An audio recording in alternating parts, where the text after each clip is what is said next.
يا مساء الخير او صباح الخير على حسب التوقيت اللي انت بتشوف فيه الفيديو. النهارده معانا فيديو جديد يخص الشاشات الاندرويد، وهي مشكله بتحصل في كل الشاشات.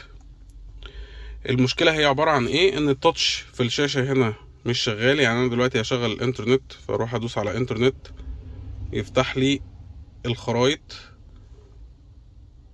اروح على الخرايط يفتح لي انترنت، والشاشه معكوسه ومفيش حاجه شغاله بشكل سليم.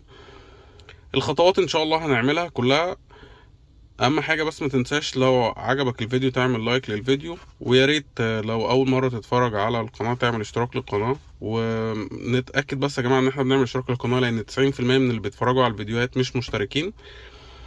عشان نحل المشكله دي طبعا هنحتاج نخش على السيتنج، بس لان التاتش فيه مشاكل فاحنا ممكن بتركايه بسيطه نحل المشكله دي عن طريق ان احنا نجيب ماوس كمبيوتر ونوصله باليو اس بي، سواء ماوس وايرلس او عادي بكابل، اي حاجه.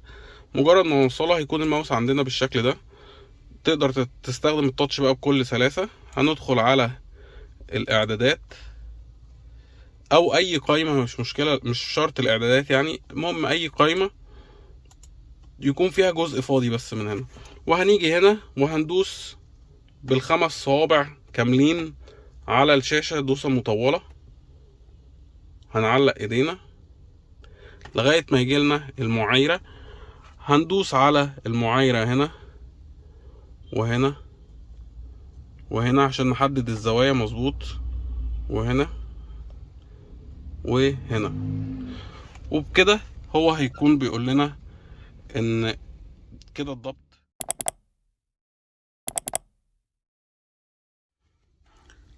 هيقول لنا كده ان خلاص كده تم معايرة التاتش بنجاح. هندوس انتر وبعد كده انتر تاني، وبعد كده خلاص كده التاتش الضبط بتاعه اتظبط. لو بصينا كده هندخل على الخرايط، يخش الخرايط. لو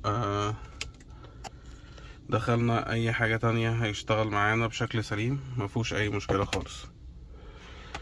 وبكده نبقى عملنا اعادة معايرة للتاتش. ما تنساش لو عجبك الفيديو تعمل لايك للفيديو، ولو اول مرة تتفرج علينا تعمل اشتراك للقناة.